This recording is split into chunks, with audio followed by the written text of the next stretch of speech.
Hello again, and welcome back to the Clyde Guide, Cooking for One. Now today we're going to make a really delicious Bolognese style meaty sauce to eat with pasta. And I'm going to make quite a lot of it, I warn you in advance, and the reason for that is it's cheaper this way and it's very suitable for freezing so that you can get it out of the freezer later and warm it through and have another delicious meal ready to eat with fresh pasta, which you will then cook at that appropriate time. So I've got my great big saucepan from Viners, which I bought in the States and brought it back here with me. I want you to remember that I have thoroughly washed my hands. All the surfaces and the stovetop have been thoroughly cleaned. Not always by me, I might add, but by my lovely partner. And all the food has been out of the fridge for 30 minutes to an hour so that it's up to room temperature. Okie dokie, so we're going to start by putting a little vegetable oil in the pan. This happens to be sunflower oil. Canola oil is good, or rapeseed oil as we call it in this country. You don't need a huge amount because the meat is going to generate some fat even though it's very lean. I get the meat from our local butcher, W. Taylor. Wonderful. If you have a local butcher, I urge you to buy all your meat there rather than from a supermarket, simply because the quality is usually better, the service is fantastic, and the pricing is absolutely competitive. Put a moderate heat under that oil. Now it's going to sizzle and make a noise when I put it in the pan, don't worry about that. Okay. You can smell when the oil is getting ready and it's nice and hot. So in we go. That's what you want to hear. This is very quick to prepare. So that's about a pound, half a kilo of mince. And I'm just going to tip that now into this bowl. Put the pan back on the heat. There's my... I don't think you can see that. There you are. There's my bowl of mince. Just waiting there. Now then, I'm going to throw in a couple of ounces of butter and turn the heat down. I don't want the butter to brown or burn. Because, as you know, burnt butter leaves a bitter taste behind. So whilst that's melting, I'm going to chop this onion up. I'm going to show you my way.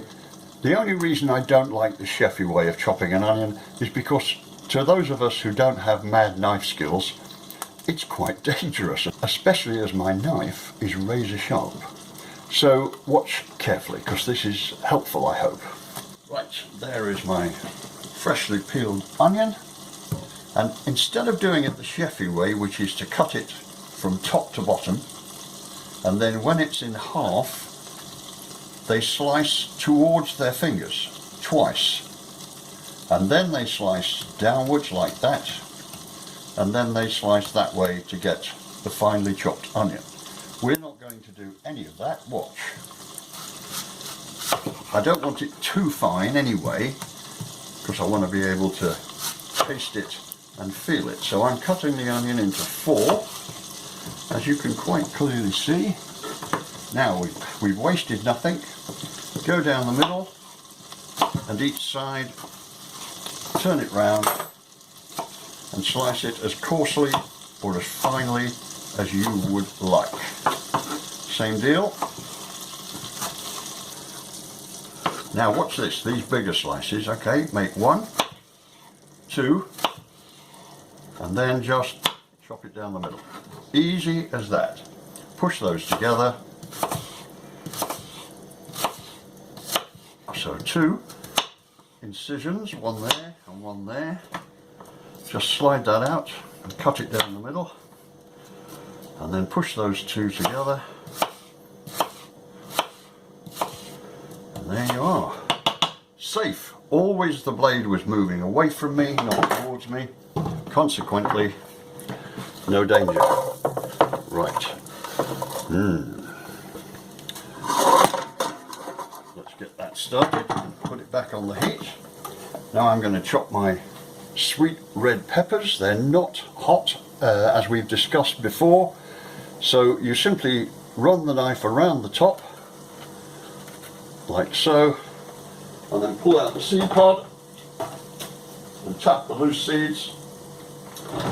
Any seeds that remain inside will not do you any harm. In fact, they're quite good for you, but they're not hot, so you're not going to get any chili style heat from these sweet red peppers.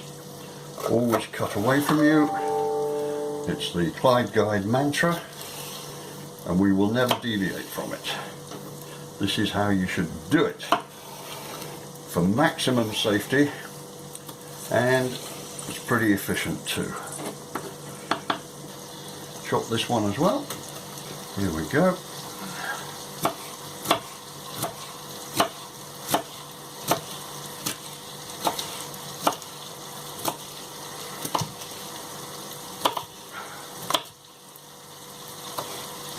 Into the pan. Told you this was going to be a lot. There'll probably be enough for 3 or even 4 meals out of this, including the one I'm going to eat right now when this is finished. Now, you may or may not choose this. I'm going to chop this down here.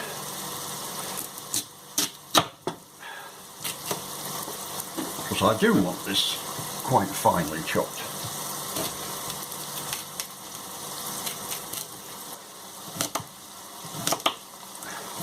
And then it will cook through in the simmering process. Right, told you this was quick and easy. We're halfway done. Right, where's that spoon? Right now, we're going to continue preparing this Bolognese Style Sauce. A heaped teaspoon of Italian seasoning. And you think that's a lot, but trust me, the payback in terms of flavour is going to be enormous. Now, 2 tins of chopped tomatoes. Obviously, the classic way to serve a Bolognese style sauce is with spaghetti, but you please yourself. Right, these are going in the recycling. Alright, now, just give all that a big stir. Oh.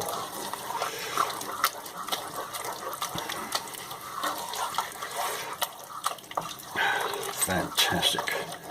It's quite liquid, so I'm not going to put red wine in it. You'd probably be surprised to know. What I am going to put in it is some extra garlic. And the reason I don't shake it straight in from the container is because if you do that, the damp from the rising food will clog up the little holes in your packet. Oh, that's good. Stir that in well. Now we're almost done. Now we're going to give it a real flavour kick. Worcestershire sauce, only this brand. Quite a healthy shake of Lee and Perrins Worcestershire sauce. Now, so I've got a beef stock pot and a vegetable stock pot, and yes, I'm going to put them both in. I'm also going to turn this down now to simmering, and out comes my vegetable stock pot, and in goes my beef stock pot. Neither of those will have come as any surprise to you, I'm sure, but this one might. I don't know if you can get these in the States. I think you can. It's an OXO cube, and you want to powder at least one of these into this beautiful sauce. So hold it over the pan so you don't lose any, and crumble it. Look, crumble it between your thumb and your forefingers. Crumble that in.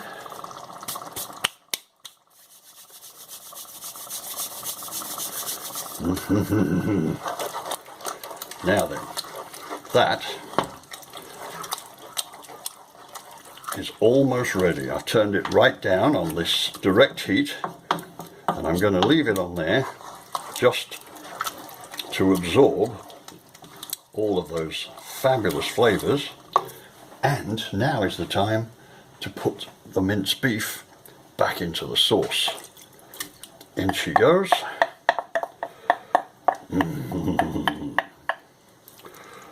Oh,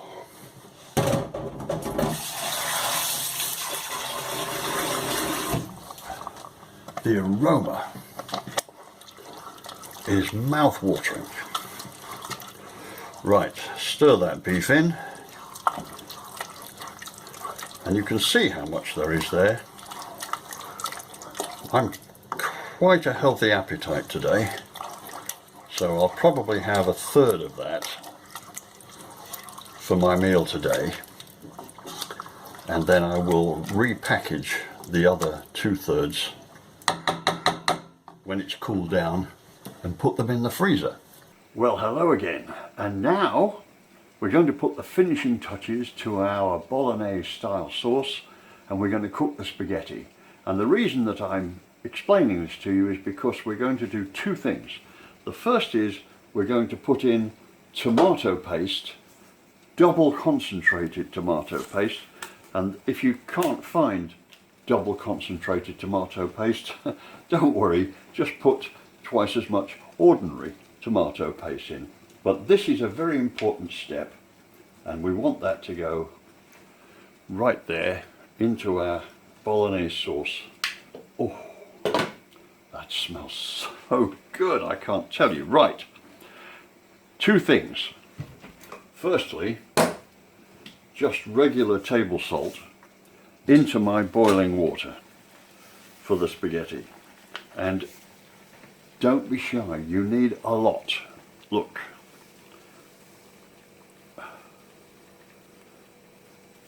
You want that water to be like seawater. That's the best way I've ever heard it described. And the reason that you put the salt into the boiling water first is because